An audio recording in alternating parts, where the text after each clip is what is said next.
ബാക്കിൽ നിന്ന് വരുന്നവൻ എങ്ങനെ ഒരു കാര്യം ഒന്ന് പറഞ്ഞോട്ടെ. ഞങ്ങളുടെ അഭിപ്രായം ബൈക്ക് റൈഡേഴ്സ് ആണ്. നിങ്ങൾക്ക് ഈ പറഞ്ഞ പോലെ പുറകിൽ കണ്ണുണ്ട്, നിങ്ങൾ ഗ്ലാസ്സിൽ നോക്കുന്നുണ്ട്, നിങ്ങൾ സൂക്ഷിച്ചു പോകുന്നു. പക്ഷെ നിങ്ങളെ കണ്ടുകൊണ്ട് മുന്നോട്ട് ഇതിന് ശ്രമിക്കുന്ന എല്ലാവർക്കും ഒരേ കഴിവല്ല.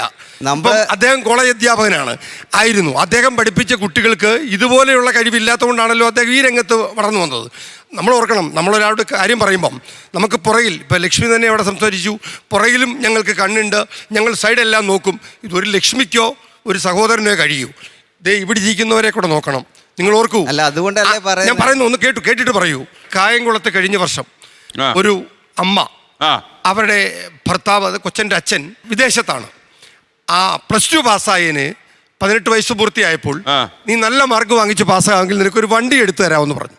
അച്ഛനോട് ഇത് പറഞ്ഞ് ഇത്ര പ്രാവശ്യം പറഞ്ഞിട്ട് അദ്ദേഹം പറഞ്ഞു, പയ്യൻ ചെറുപ്പമാണ്, വാഹനം എടുത്തുകൊണ്ട് പോയാൽ ഇവന് കൂട്ടുകാരെ കയറ്റും, അതുകൊണ്ട് ഇപ്പോൾ വാങ്ങിച്ചു കൊടുക്കണ്ട എന്ന് പറഞ്ഞിട്ട് ഇവൻ്റെ നിർബന്ധം കൊണ്ട് ഈ അമ്മ, നല്ല സ്വഭാവമുള്ള കുട്ടി, ഈ +A വാങ്ങിച്ചതിന് അമ്മ അച്ഛനോട് പറഞ്ഞിട്ട് അച്ഛൻ അനുവദിക്കാത്തതിന് അമ്മ വാങ്ങിച്ചു കൊടുത്താണ്.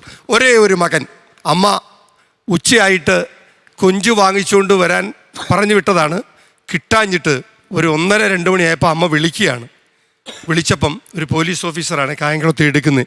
ഈ പോലീസ് ഓഫീസർ ഇതെടുത്തിട്ട് പറഞ്ഞു, ഇത് ആരാണപ്പം, ഇന്ന പോലെയാണ്, ഇന്നടത്തെയാണെന്നൊക്കെ പറഞ്ഞു. അപ്പോൾ പറഞ്ഞു, നിങ്ങളുടെ മകൻ്റെ മൊബൈൽ കളഞ്ഞുപോയി, എൻ്റെ കിട്ടി.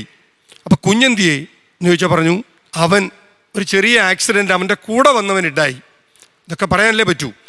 ചുരുക്കി പറയാൻ, ഞങ്ങൾ കാണുമ്പോൾ ഈ കൊച്ചൻ്റെ പിറ്റേ ദിവസമാണ് ബോഡി കൊണ്ടുവരിക. ബോഡി കൊണ്ടുവന്നപ്പം ഒരു തുള്ളി കണ്ണുനീരില്ലാതെ ആ അമ്മ ആ ഭിത്തിക്ക് ചാരി അവിടെ ഇരിക്കുക.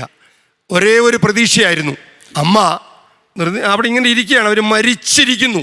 അവർ പറഞ്ഞത്, എൻ്റെ പൊന്നുമോനെ, ഞാൻ നിന്നെ കൊന്നതാണെല്ലോടാന്ന്. കാരണം അമ്മ വാങ്ങിച്ചു കൊടുത്ത വണ്ടി എടുത്തുകൊണ്ട് പോയ കുഞ്ഞിൻ്റെ അവസ്ഥ ഇതാണെങ്കിൽ അവൻ മാക്സിമം സ്പീഡിൽ പോയോ ചെറിയ സ്പീഡിൽ പോയോ എന്ന് ഞങ്ങൾക്ക് അറിഞ്ഞുകൂടാ. പക്ഷേ ഒന്ന് ഓർത്ത് നോക്കി, നിങ്ങളിപ്പോൾ പറഞ്ഞല്ലോ, നിങ്ങൾ എന്തുകൊണ്ട് ഇപ്പോഴും ആരോഗ്യവാന്മാരായി ഓടുന്നു? ഒരു കുഴപ്പമില്ലാത്ത ഒരു ആൻ്റണിയൊക്കെ ഉണ്ടോ? ഒരു തെറ്റും ചെയ്തതല്ല, മാക്സിമം സ്പീഡിലും പോയതല്ല. നിങ്ങൾ ഈ പറയുമ്പോൾ ചെയ്യരുതെന്നല്ല പറയുന്നേ, പക്ഷേ ഈ നിങ്ങളുടെ ഈ താല്പര്യം മറ്റു കുട്ടികൾ കാണിക്കാൻ ശ്രമിക്കുമ്പോൾ ഈ റൈഡേഴ്സ് ഒരു കാര്യം ഓർക്കുക, മാക്സിമം സ്പീഡിൽ പോകുമ്പോൾ അവർക്കത് രസമാണ്. ലോകത്തെവിടെയായാലും ഏത് സമയത്തും 24 വാർത്തകളും ഓഗ്മെന്റഡ് റിയാലിറ്റി പാക്കേജുകളും എക്സ്പ്ലെയിനറുകളും വിശദമായി കാണാൻ ഞങ്ങളുടെ യൂട്യൂബ് ചാനൽ നിങ്ങൾക്ക് സബ്സ്ക്രൈബ് ചെയ്യാം.